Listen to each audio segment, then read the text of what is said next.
Bright QT. Every student matters. Hello children, welcome to the session. In this session children, we are going to discuss about a few question and answers from the topics that we have covered so far. So children, the first question is on your screen and it is asking you that what is electricity and where is it used. So children, the simple way to define electricity is to look around yourself and find it out what does electricity do for you. Right children? So if we look around ourselves, we can see that it powers our appliances, right? Our refrigerators, our air conditioners, our rooms, our tube lights, our bulbs, everything is run on electricity. If we do not have electricity, we can't use these appliances children, okay? So what is electricity? How we can define it? Electricity is the source of energy. So children, electricity is the source of energy which powers our appliances. Right children? So how we can define electricity? We can define electricity as the sources of energy which powers our appliances. So children, can you imagine a day or two without electricity? Where is it used? So you can say that it is used to light for lights like tube lights, bulbs, etc. Then it is used to power our televisions. We can watch television because we have electricity. Then we can charge our laptops and mobile phones because we have electricity. Then we can use our refrigerators. Then we can also use air conditioners because we have a supply of electricity. So children, you see our whole day, so children, you can observe that our whole day is dependent on electricity. That is, if we do not have electricity, we just cannot imagine our lives. Electricity plays a very important role in our lives, right children? So I'm sure you can write what are the other uses of electricity, what are the other appliances that runs on electricity, right children? Because here you don't need to cram any example, you just have to look around yourself, observe your surroundings, and I'm sure you will be able to find hundreds of examples where electricity is used. All you need to keep in mind is what is electricity. So you can observe that electricity is a source of energy, right children? When it is handled carefully, we can it is a boon for us. But children, if we do not handle it carefully, it can be very dangerous for us too, right children? So let us now move ahead to the next question. Who discovered electricity? Now comes the interesting question that who discovered the electricity?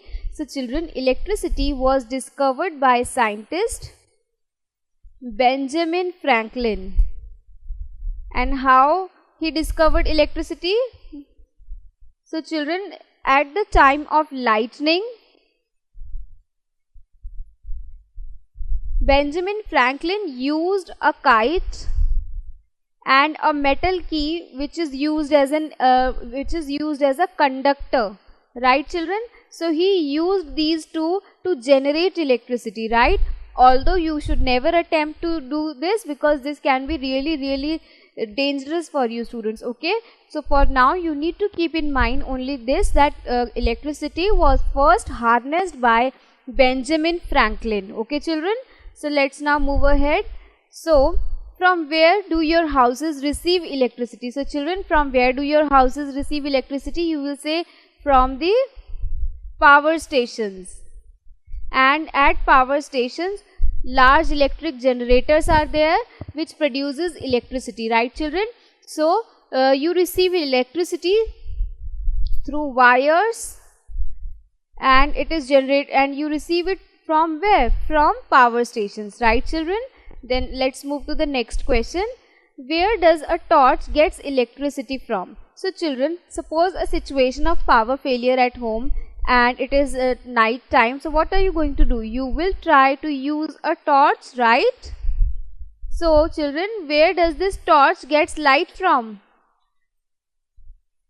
Yes children, torch gets light, but from where does it get? Is it somewhere connected to the power stations that gives us Electricity? No children, not only the power station, we have a few other sources of electricity too, which are cells or batteries. So the torch gets light from these cells or batteries. And where do cells get electricity from children?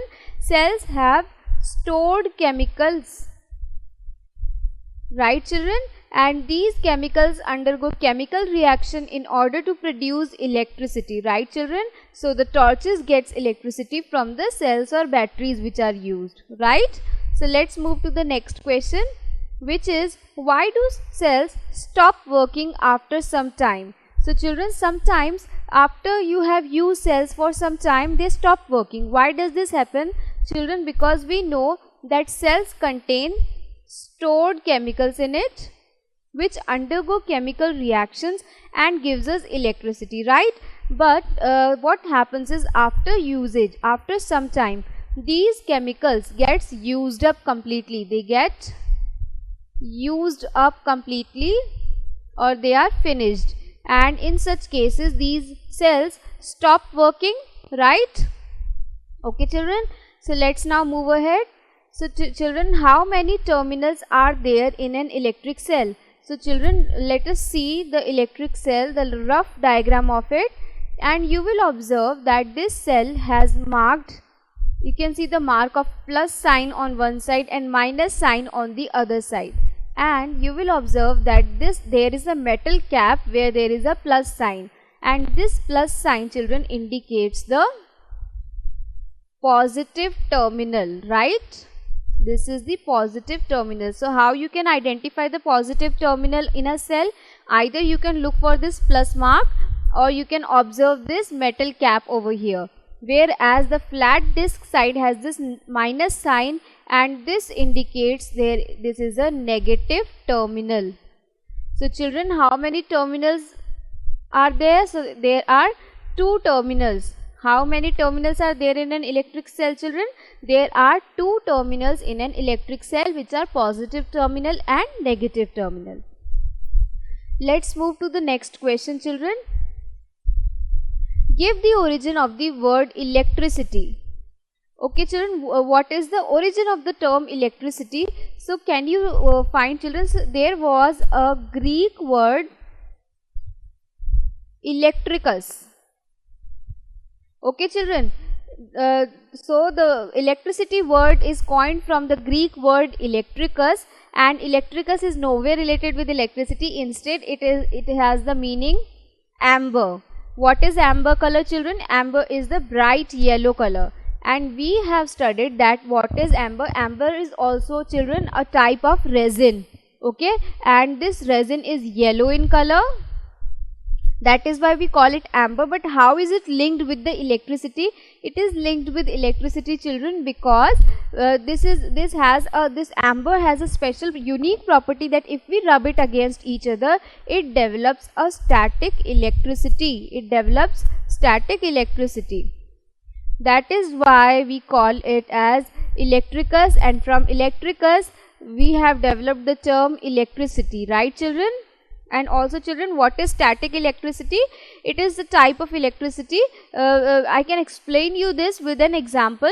Suppose you have a comb and you dry comb your hair quite a few times, like 40-50 times, and then you bring this comb near a number of pieces of paper, small pieces of paper. What you will observe that this comb will attract these pieces of paper, right? And why does it do that? It does that, and why does this happen children? This happens because when you comb your hair, there is the production of static charge or electricity, right children, and which is responsible for this phenomena. So children, this is the unique property which amber has, and in Greek we call it as electricus, and it is the origin of the word electricity. Okay children, so let's move to the next question, and this is a fill-up type question. It is saying the number of terminals of battery are. So how many terminals do we have in a battery? We have 2 terminals, right children? So the answer is 2 terminals. Let's move to the next question. dash and dash are the two terminals of the cell. Again children, this is the question of fill in the blanks. You have to fill in the blank. So dash and dash are the two terminals of battery. So children, which are the two terminals of battery? We have positive terminal and negative terminal. Positive terminal and negative terminal are the two terminals of a cell. Okay children, so let's move ahead. The combination of two or more cells is called as, so children, if we have a cell and we connect two or more cells together, what do we call this setup as? We call this setup as battery, right children? So the answer is battery. The combination of two or more cells is called as a battery. Okay children? So that's it. These were the question and answers from the topic we have covered so far. So thank you so much for your attention.